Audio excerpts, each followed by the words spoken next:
vamos a ese tema que les prometíamos al arranque del programa, Sovereignty. Conocen la asociación porque hemos hecho ya algún programa hablando sobre ellos, hablando de la labor que hacen, de defensa de la soberanía frente al globalismo, y para hablar hoy del mundo Telegram, para hablar de lo que supone esa red social, para hablar un poco de las amenazas que puede haber de cierre, si realmente le conviene a los patriotas utilizar Telegram o no. De momento tenemos a Cristian Lamesa, que es miembro de Sovereignty, que nos va a arrojar muchísima luz sobre este tema. Cristian, querido amigo, ¿cómo estás? Tenemos un problema de sonido, vamos a ver si lo podemos... Ahora en este momento. Cristian, muchísimas gracias por estar con nosotros en Periodista Digital. No. Tenemos un problema de sonido que hay que intentar subsanar. Vamos a ver si conseguimos quitar el mute. Alicia le voy a pedir que pase por detrás de la cámara, no por ahí. Ahí tiene que ir a por el abrigo. Pues Alicia Bodalo va a pasar a por su abrigo, no pasa nada. Ahí pasa por su abrigo. Ya les digo, vamos a poner el logo de la asociación, Julián, en lo que podemos conectar con el sonido de Cristian, que seguro que es enseguida.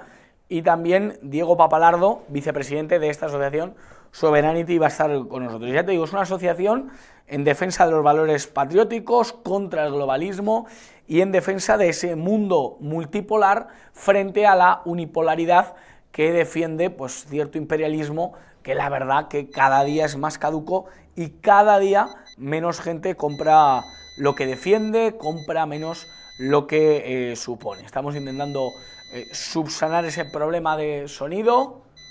Tenemos ya con nosotros a Cristian o a Diego. Vamos a ver, Cristian. Hola, muy buenas. No, hay un problema de sonido, Vamos a ver si lo...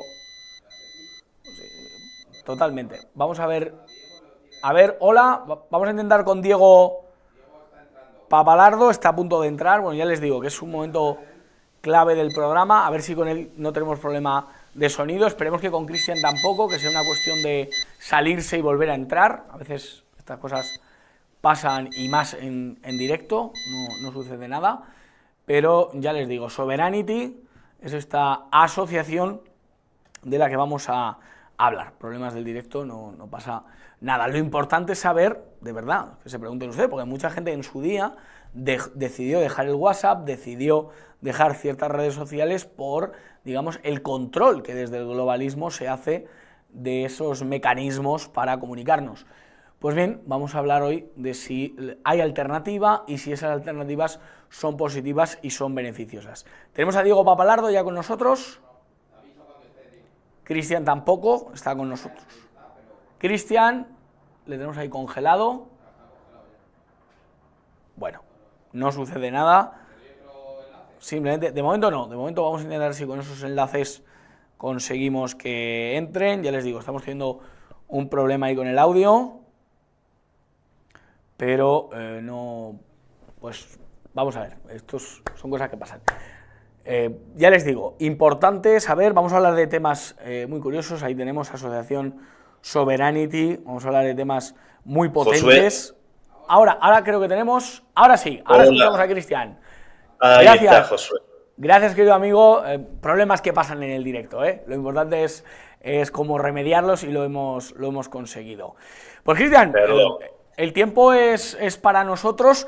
Quiero preguntarte, antes de que entre también nuestro compañero, el vicepresidente de Sovereignty, por Pavel Durov, por el hombre que ideó, que inventó Telegram.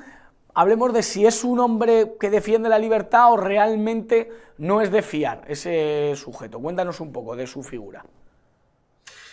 A mí me parece que Pavel Durov es un poco una muestra, ¿no?, de esta nueva oligarquía tecnológica que la podemos ver en los personajes como Zuckerberg, como Elon Musk, el mismo Pavel Durov y tantos otros que en alguna medida se buscan erigir un poco por encima incluso de la autoridad de los estados y de la soberanía de los países. En ese sentido, no, a mi modo de ver, por lo menos, no es una cuestión positiva, porque es simplemente que el poder corporativo globalista mude a nuevos formatos, ¿no? Pero obviamente que también estos son estos grupos, estos factores de poder, ¿no? También son herramientas que son utilizadas, se retroalimentan con el poder globalista, ¿no? Dentro de los países. Eso lo hemos visto con el escándalo de Cambridge Analytica, cuando Zuckerberg le dio todas las herramientas de justamente Facebook, su red social, para ser utilizado y esto manipulando actos comicios, ¿no? Elecciones, moviendo, como sabemos bien, el tema de los algoritmos para buscar la preferencia de los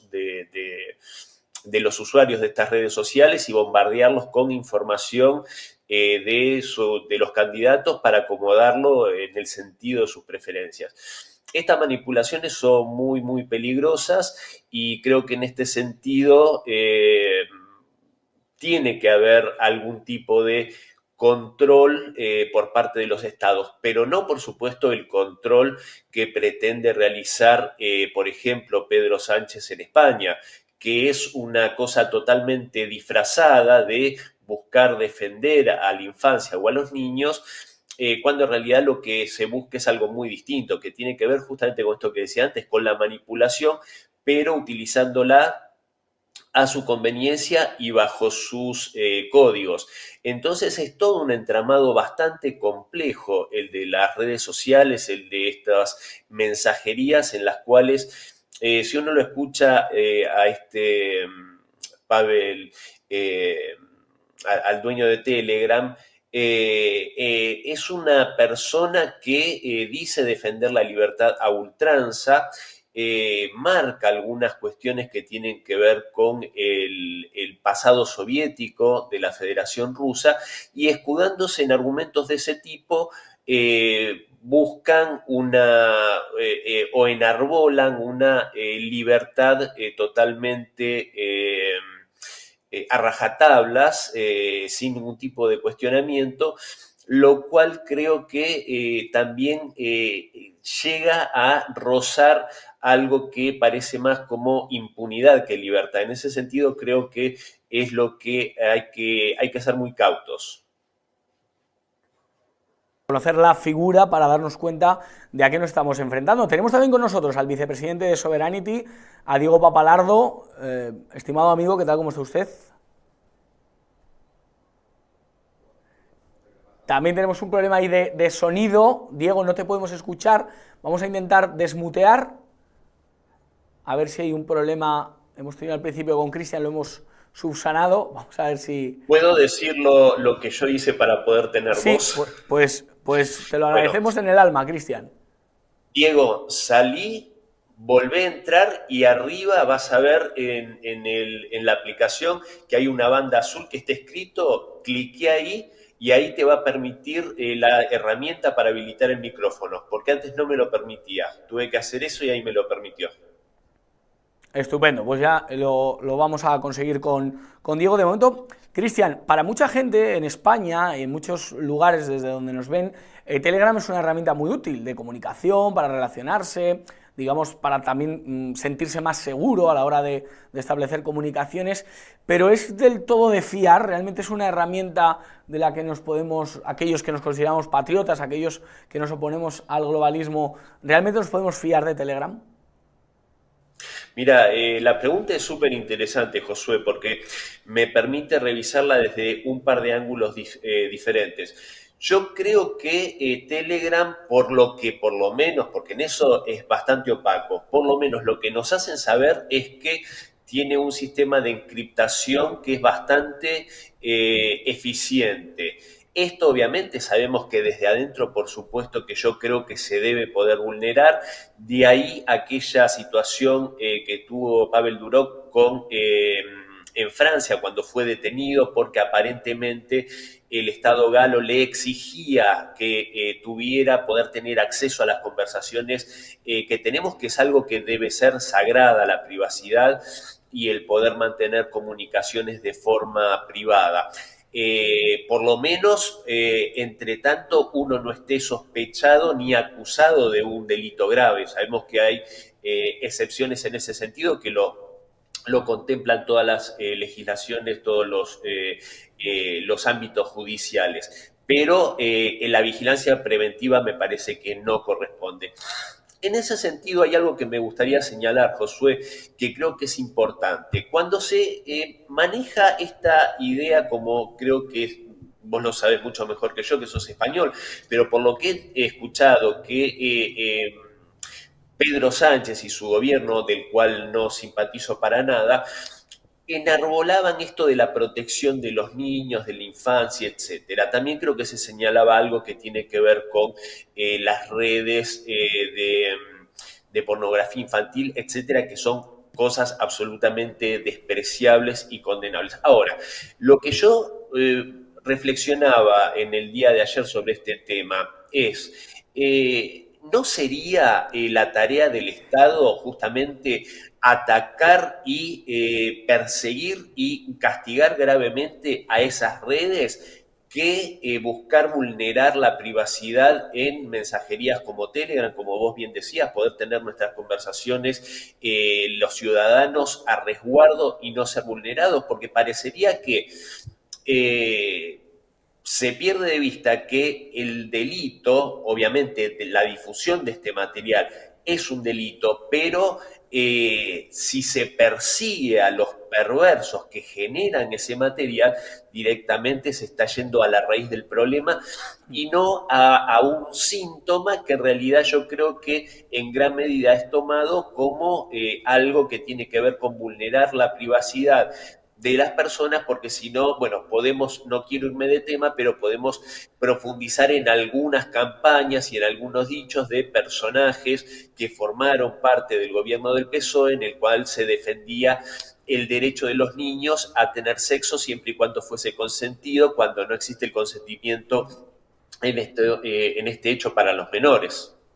Pues podemos ahora poner algún ejemplo concreto que yo creo que la audiencia le va a arrojar bastante luz, pero ya creo que tenemos con nosotros a Diego Papalardo, vicepresidente de Sovereignty, ya creo que tenemos audio, que es importante para la comunicación. Don Diego, ¿qué tal? ¿Cómo está? Pues lo sentimos, pero hay un problema de audio, algún tipo de desmuteo, algún tipo de... no sabemos exactamente qué... Tiene que ir a Open Setting. ¿Ahora? No, la verdad que no. Bueno, lo vamos a conseguir. Yo creo que Diego, tocando la tecla concreta, también nuestro equipo de realización, equipo de producción, pues seguro que lo consigue. Seguimos hablando. Ahora ponemos ejemplos concretos, Cristian, pero quería que le explicásemos a la audiencia qué es el concepto de soberanía digital, qué supone ser soberanos. A veces hablamos de qué es ser soberano en el sector primario, en el sector de la agricultura o de la ganadería, qué es ser soberano a nivel político, pero qué es ser soberano digitalmente. Mira, esa pregunta es muy interesante también porque yo tuve la oportunidad si no me equivoco, en junio del año pasado, estar invitado en un foro en Nizhny Novgorod, en Rusia, también por otra organización de la cual soy miembro, que es Global Fact Checking Network, una organización que se dedica a lo que es el tema del chequeo de las noticias falsas, ¿no? Por fuera de lo que es el entramado en Occidente, que se ocupa podríamos citar a varias ONGs que trabajan en esto, que en realidad se dedican a propagar noticias falsas y a decir que son verdaderas. Pero en este sentido, en esa experiencia que tuve allá en Rusia, en Nizhny Novgorod, hay algo que me llamó la atención de una forma muy grande y también de forma muy positiva, y es lo siguiente, que se hablaba de esto mismo que mencionás vos, de la soberanía digital. ¿Y qué se planteaba con el tema de la soberanía digital? Por ejemplo, hoy nosotros en Occidente estamos bastante, digamos, sometidos a todo lo que es las redes sociales y la tecnología de Occidente. Google, Meta, Facebook, WhatsApp, incluso Telegram, y todas estas herramientas que están en su enorme mayoría manejadas desde Estados Unidos, desde Occidente. Y en ese sentido sabemos que somos absolutamente vulnerables, nuestros datos, nuestra información, nuestra privacidad, como googleamos cualquier tipo de cosas y nos empiezan a aparecer ofertas de eso mismo que estábamos buscando, en el cual directamente no tenemos la más mínima privacidad. En este sentido, en ese foro, vos sabés que Rusia tiene un desarrollo tecnológico muy grande. Tiene Yandex, que es una red como si fuera Google, pero incluso mucho más abarcativa, y tiene muchas herramientas en este sentido. Pero ¿qué es lo que planteaban los científicos rusos y los entendidos en esta materia?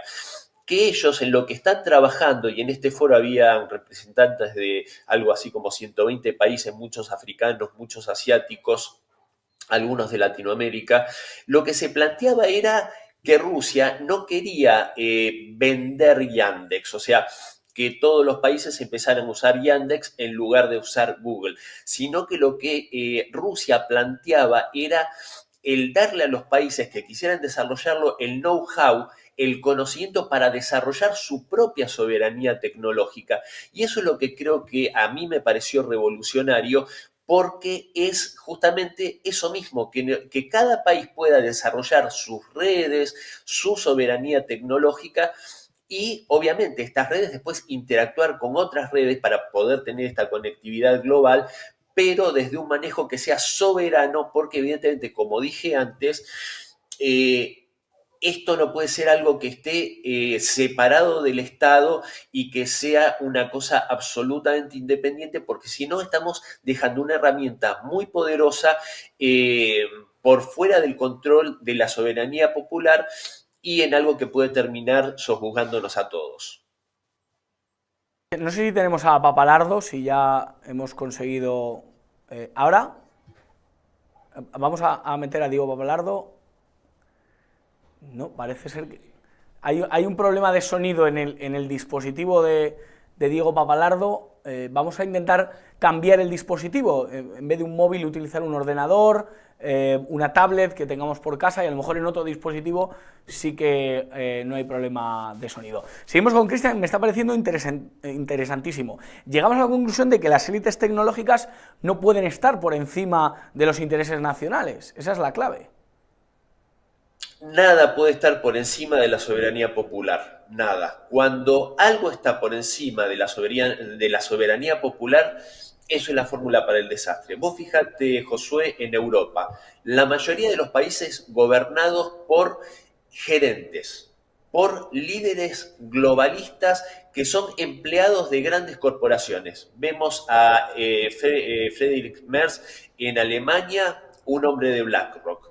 Vemos, por ejemplo, el ex premier británico Rishi Sunak, hombre de Goldman Sachs, que cuando se va del número 10 de Downing Street, vuelve a su oficina en Goldman Sachs. Tenemos, bueno, a Pedro Sánchez, que es un cachorro de George Soros. Y así podríamos enumerar, bueno, Macron, empleado de la banca Rothschild. Entonces, ahí tenemos un problema central en el concepto de democracia en Occidente. Porque, de hecho, es un sistema en el cual, si vos no tenés el respaldo de los partidos, de fortunas, de estas corporaciones, es imposible que accedas a la política. Entonces ahí hay un problema de raíz muy grande, que ese problema no surgió de la nada, justamente surgió de esta relación endogámica entre el poder político y el poder empresario, el poder corporativo, que sin ir más lejos, por darte otro ejemplo, porque Estados Unidos no es ajeno a esto, el país norteamericano terminó construyendo un entramado industrial en el cual el país paradójicamente está desindustrializado porque a partir de la década del 70 y del 80 se empezó a desindustrializar el país haciendo una política que tenía que ver con los intereses de las corporaciones, de mandar sus fábricas a otros países donde había mano de obra más barata. Entonces se termina construyendo un país con corporaciones megamillonarias y una clase media y una clase trabajadora totalmente destruida. Entonces, en este sentido, traigo esto a cuento porque también esto se aplica para lo que es estas enormes tecnológicas, estas empresas que, como decía, como Meta, como Amazon, como Google, ya son de las empresas más poderosas del mundo. En realidad no generan ninguna riqueza concreta, se ha mudado a algo donde lo que generan es intangible, si bien es algo que para la vida moderna es absolutamente necesario, pero mudamos de economías reales, concretas, de producción, a economías que lo que producen son burbujas que periódicamente van estallando. Entonces, en ese sentido, yo creo que un poco de eso se trata lo que pensamos en este grupo del cual Diego es vicepresidente, es la reivindicación del soberanismo, ¿no? Del soberanismo político, del soberanismo de los estados y, en definitiva, del que es en última instancia el dueño de esto, que es el pueblo y la soberanía popular. Por supuesto, es una idea que aquí defendemos también a ultranza. ¿Cuál sería el horizonte? ¿Qué sería un mundo multipolar digitalmente? ¿Qué sería lo conveniente? ¿Qué apps, qué herramientas deberían tener las personas que pertenecen a estas naciones para ser soberanos y para que no les roben esa libertad tan preciada? Mira, principalmente lo que decíamos antes, ¿no? Que haya digamos, multipolaridad digital, por decirlo de algún modo, que consista en que todos los países puedan tener la posibilidad de tener su propia soberanía, sus propias redes, sus propias plataformas tecnológicas que le permitan, por supuesto, desarrollar digitalmente a su país y al mismo tiempo, ¿por qué no decirlo, Josué? Estar a salvo de influencias nocivas que son ajenas al sentir de la idiosincrasia de cada uno de nuestros pueblos. Hoy en día, y ya desde hace bastante tiempo, a los países, especialmente en Europa, repito, desgraciadamente es un ejemplo recurrente porque es donde se hace más visible la propia identidad de cada uno de los pueblos de Europa, en España, en Francia, en el Reino Unido, en Alemania, etcétera, se les va cada vez más licuando su identidad nacional, se les va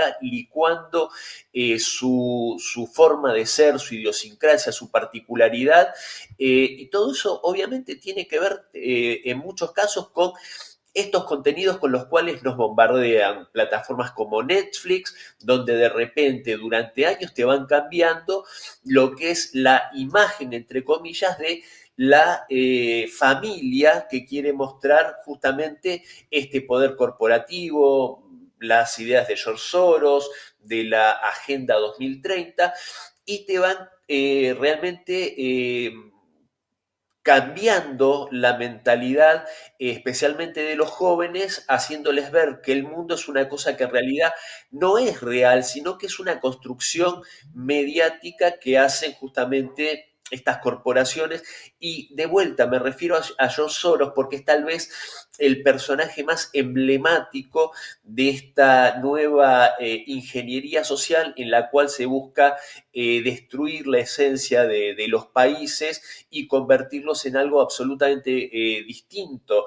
Hay un colega muy admirado por mí, que es Adrián Celaya, un español del País Vasco, que ha denunciado y viene denunciando desde hace bastante tiempo un escándalo aborrecible que sucedió con los Udalecus ahí en Bernedo, en el País Vasco, ¿no? Unas colonias de vacaciones donde se hacían todo tipo de atropellos y abusos contra niños y niñas, escudándolo en que eran colonias de vacaciones transactivistas. Bueno, todas estas cosas son las que también parte de la soberanía digital es poder tener a nuestras sociedades a salvo de esas influencias que son totalmente destructivas, absurdas y que no hacen más que buscar destruir la esencia de nuestras sociedades y que básicamente el eje central y el núcleo primario, por supuesto que es la familia. Le pone freno y si no ponemos, establecemos, ahí tenemos el logo de la asociación Sovereignty, si no ponemos un freno, si no ponemos un dique, una pared, el globalismo, ¿qué va a hacer? ¿Qué va a conseguir? ¿Hasta qué punto puede llegar con nuestras redes sociales, con el control de lo que escribimos, lo que leemos, lo que nos llega? Lo que busca el globalismo, a mi modo de ver, es ni más ni menos que ir generando esta modificación social de la que hablaba hace un momento. Por eso el ataque tan fuerte que se le hace a otros países que son claramente soberanos en su idiosincrasia, en su forma de ser, en su forma de defender sus valores tradicionales, como puede ser China, como puede ser Rusia, como es Hungría en cierta medida. Hay que ver ahora qué pasa con este cambio político.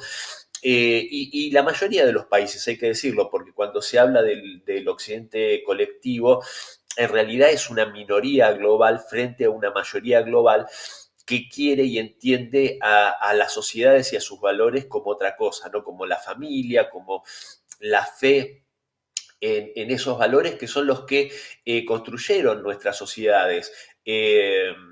Y alejándonos de esas leyendas negras, como fue la leyenda negra que se hizo sobre España, que se hizo sobre otros países, sobre Rusia, para justamente después atacar y en definitiva a un país o a una sociedad a la cual de alguna manera vas convenciendo que sus valores son errados, que sus valores son defectuosos, que todo lo que han hecho lo han hecho mal y que no tienen nada de qué orgullecerse.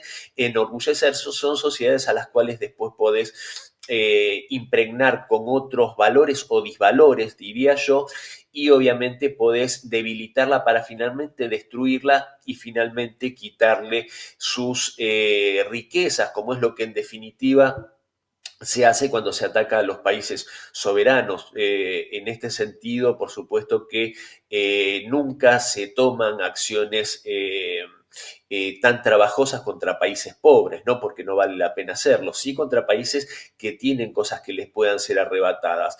Y en este sentido, esto de generar estas ideologías, como marcaba yo antes, en muchos casos van justamente dirigidas a mensajes que tienen que ver con minar un concepto básico y central que es el de la familia. Y una vez que vos lográs eso, por supuesto que ya apuntás a el desmembramiento de la sociedad, que no trabaje cohesionada por el bien común y que obviamente se llegue a otros extremos como es la disminución de la población, porque estas élites también van considerando que en esta instancia, ¿no? En la cual el mundo está llegando a un desarrollo tecnológico determinado, con esto de la IA, que también es un tema que hay que analizar con mucho detenimiento y con mucho cuidado, van considerando que el ser humano ya va siendo un estorbo, por lo menos nosotros, Josué, o sea, vos, yo, Diego y el común de la gente, y somos un estorbo para esas élites que consideran, como lo dijo en alguna oportunidad, y esto pone los pelos de punta, cuando el príncipe Felipe de Edimburgo, el príncipe consorte, el esposo de la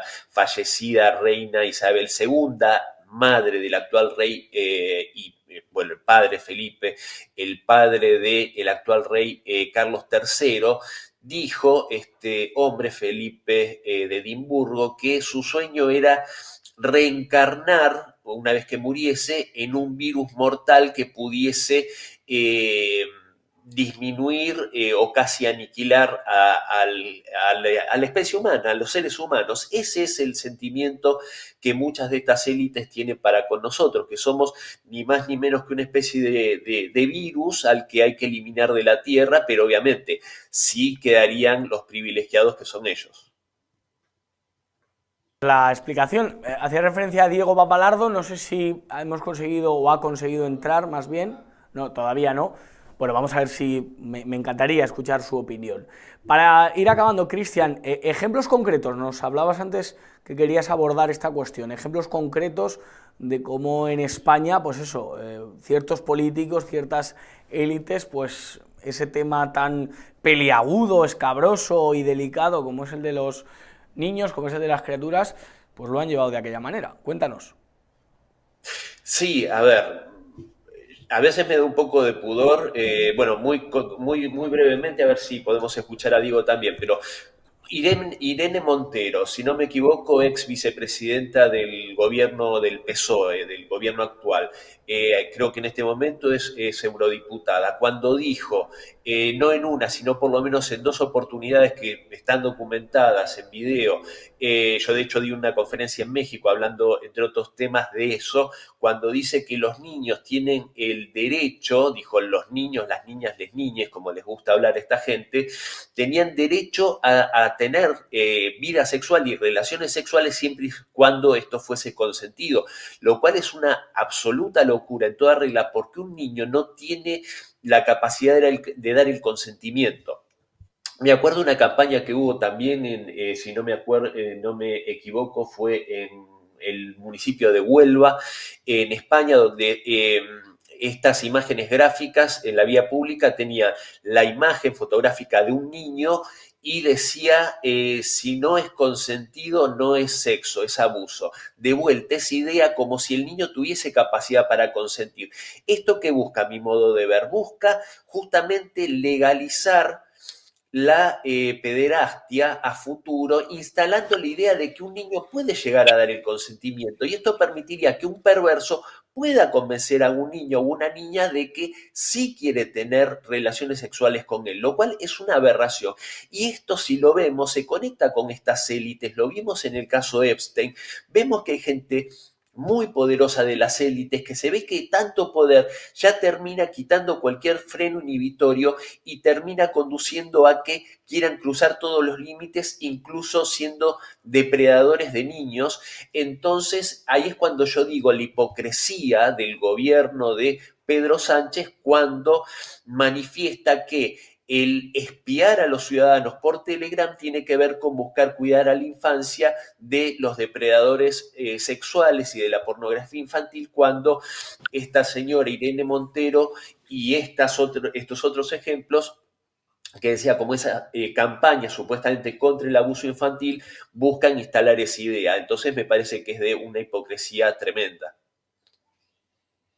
Diego Papalardo, a ver si a la tercera, cuarta va la vencida, porque debe ser un problema a veces de conexión, a veces de dispositivo, a veces de audio. Quizá, Cristian, estamos hablando de un tema tan delicado y de denuncia de las élites que no quieren que entre Diego Papalardo. A lo mejor hay algún tipo de...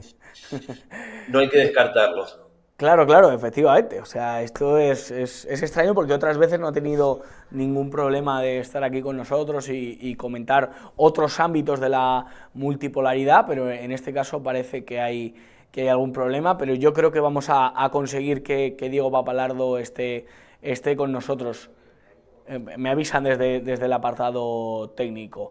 Pues Cristian, la verdad que aquí tenemos mucha incertidumbre, la verdad, a nivel político, en el área política, porque también parece ser que la alternativa a lo que Sánchez propone no sabemos exactamente. Ahora creo que tenemos ya a Diego Papalardo. Don Diego, ¿qué tal? ¿Cómo estás? Sí. Vicepresidente de Sovereignty. Ahí, te escuchamos. Hola José, ¿qué tal?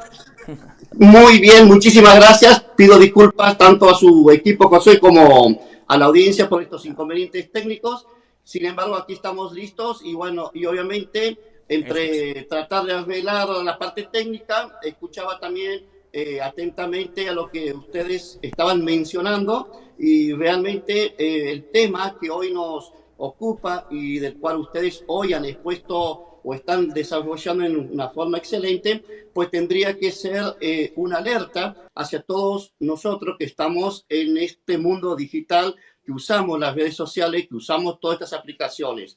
Sin duda, Josué, que Telegram como formato, como herramienta, tiene cosas positivas, cosas que toda su audiencia lo sabe. Sin embargo, a la par de las cuestiones positivas, de estos elementos, como dije, positivos, hay cuestiones negativas y que es importante reflexionar sobre ellas y tener una alerta sobre esto. Desde luego que el fundador, Pavel, intenta personalmente autorrealizarse en el sentido de, porque tiene una visión o una base cosmovisional gnóstica y busca una autorrealización personal.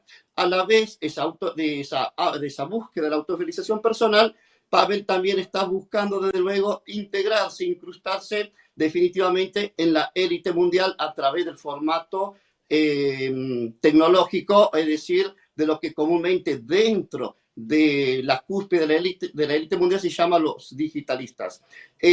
Y esto, por supuesto, cuando vemos que los digitalistas, y no solamente el fundador de Telegram, sino también otros que lo acompañan, intentan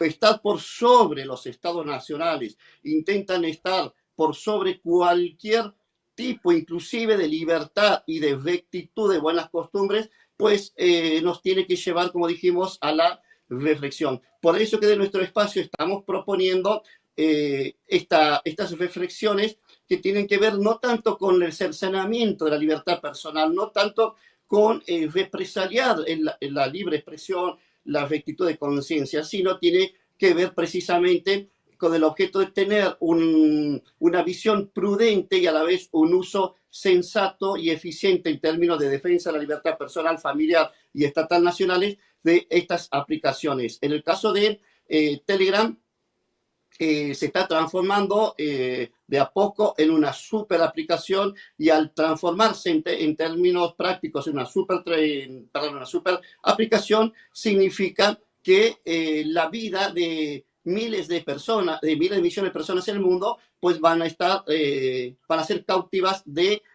todo este proyecto de poder que encarna personal y facciosamente el fundador de Telegram. Por supuesto que en estos desarrollos de luchas interclánicas de poder en términos mundiales, desde luego que hay otros grupos de la élite globalista que ven como una especie de competencia a Telegram, a X, inclusive al mismo Facebook. Sin embargo, el poder observar objetivamente estos desarrollos de disputas interclánicas en términos de élite mundial no nos tiene que a nosotros obnubilar la visión, no nos tiene que a nosotros dejarnos entrampar en este sentido de ver que formatos como Telegram pueden ser totalmente nocivos y peligrosos en términos de desarrollo y de independencia estratégica de los pueblos, naciones y los estados del mundo. Hablábamos un poco con Cristian, pero ¿qué alternativa nos queda a aquellos que no nos resignamos, que no queremos ser títeres de esa élite tecnológica? ¿Qué alternativa podemos proponer en redes sociales para ser libres y no, digamos, hacerle el juego sucio a todo este entramado de redes sociales que precisamente no buscan nuestra libertad? Ciertamente desde distintos ecosistemas nacionales de defensa de la independencia o de la independencia estratégica nacional, pues están llevando adelante distintas plataformas y proyectos a fin de tener su propia independencia estratégica digital. Aquí es importante que los marcos nacionales, Josué, y resalto esto, que los marcos nacionales y los pueblos apuntalen a sus propias plataformas digitales, que estimulen, incentiven al desarrollo de las mismas. Es cierto que desarrollar, plataformas tipo Telegram, tipo X, por mencionar tan solo dos, implica mucho financiamiento, mucho tiempo. Sin embargo, los estados y los colectivos, las organizaciones no estatales que están preocupadas por este tipo de cuestiones, tienen que llevar adelante todos estos proyectos.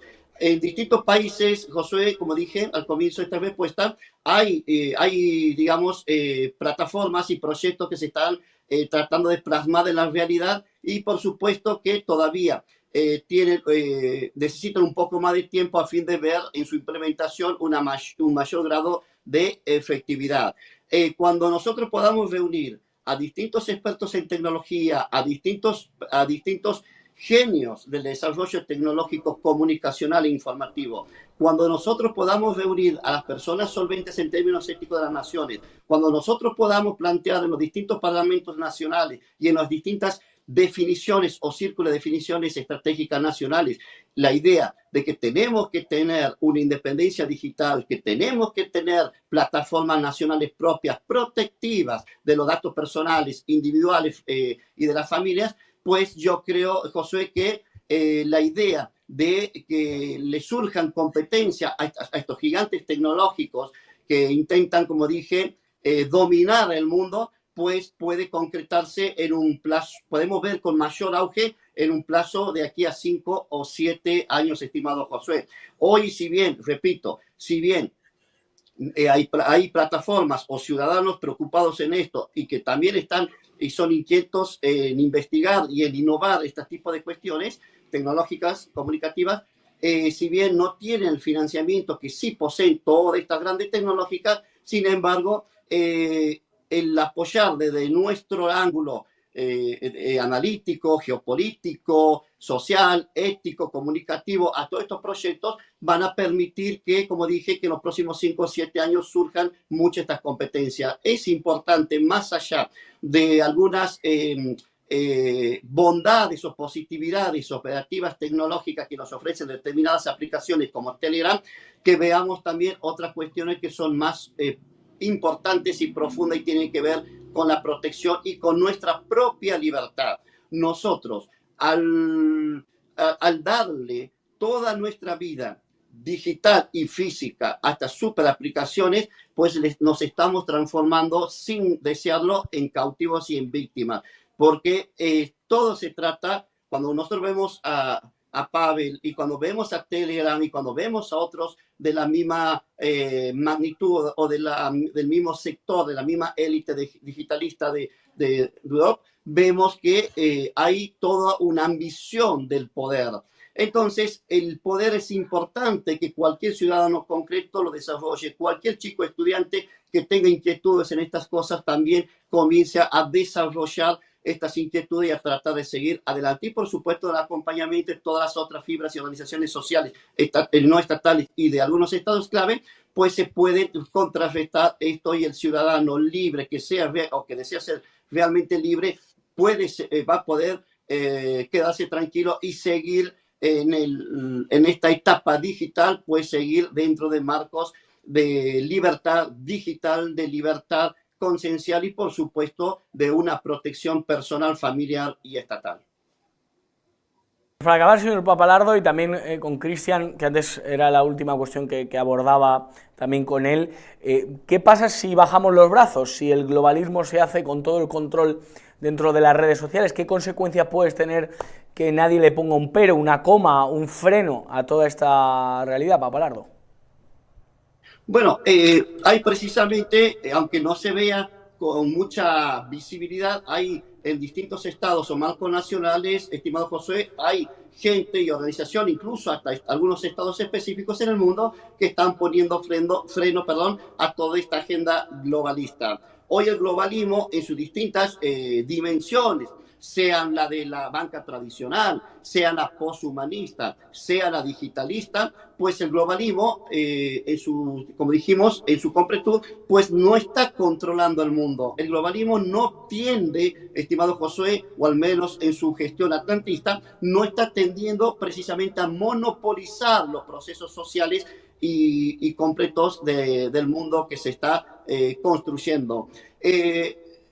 Cuando hay estados nacionales preocupados realmente por la protección de los datos personales, repito que esto es muy importante, cuando hay estados nacionales, Josué, clave específico que cualquier persona puede darse cuenta de cuáles son los estados que están preocupados en desarrollar su propia plataforma digital estratégicamente independiente, pues estamos viendo que hay un freno concreto en algunas cuestiones o en algunos niveles a toda esta máquina globalista en sus distintas versiones o traducciones prácticas.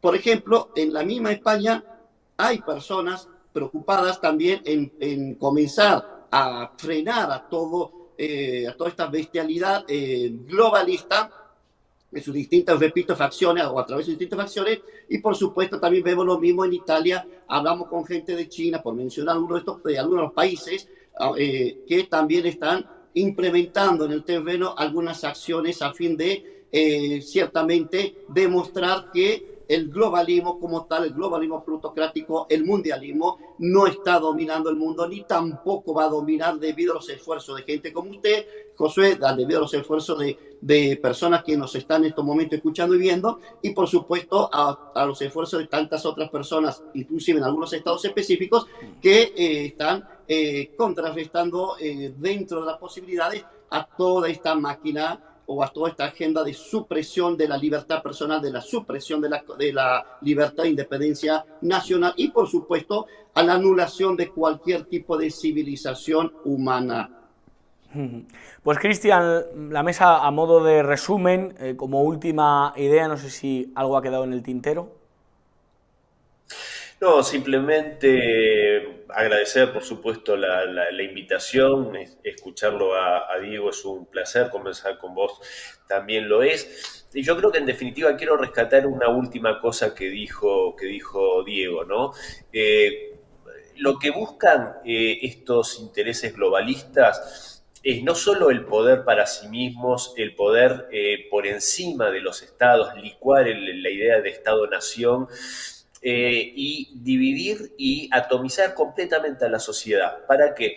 Para que seamos vulnerables, para que seamos fácilmente manejables y seamos tan solo pobres hormigas dispersas y que estos intereses puedan hacer y deshacer a su antojo, modificar nuestra forma de pensar y manejarnos en todos los sentidos. Yo creo que justamente lo que hay que hacer es mucho de lo que decía Diego a nivel macro, el hecho de entender que la soberanía digital es una de las más importantes junto con la alimentaria y otras variantes de la misma, la energética, y también entender que es necesaria la unión entre la sociedad, o sea, la sociedad entre sí, fortalecer la idea de familia como núcleo central y primario de la sociedad y entender que, como dice esa frase, la unión hace la fuerza. Bueno,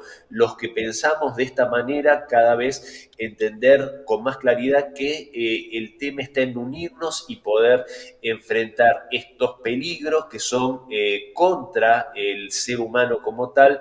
Bueno, la única forma de poder enfrentarlos es estando todos muy unidos y luchando por estos mismos principios. Pues Cristian La Mesa, miembro de Sovereignty, Diego Papalardo, vicepresidente de Sovereignty. La verdad que, bueno, pues esta asociación, contadnos, Diego, 30 segundos, un minuto, pues ¿qué objetivos tenéis a corto plazo, a largo plazo, Sovereignty? Porque la verdad que ya hemos hecho varios programas, ya la gente de la audiencia en Periodismo Digital nos conoce. Cuéntanos, Diego. Sí, José, con todo gusto. Efectivamente, tenemos distintos objetivos en términos estratégicos y en distintos tiempos, es decir, en el corto plazo y, por supuesto, a mediano plazo.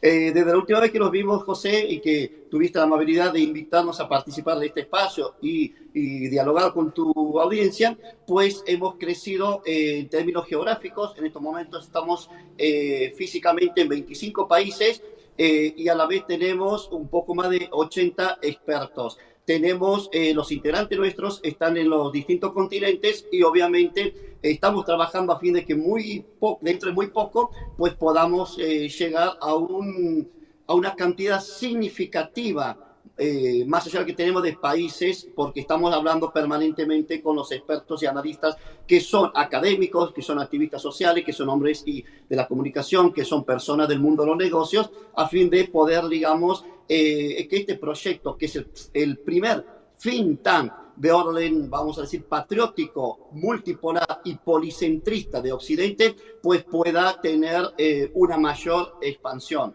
Las expectativas, Josué, son muy buenas, tenemos no porque nosotros estemos dentro, sino porque objetivamente las respuestas que estamos dando a los distintos entornos con los que estamos hablando, pues son, así nos lo confirman. Entonces,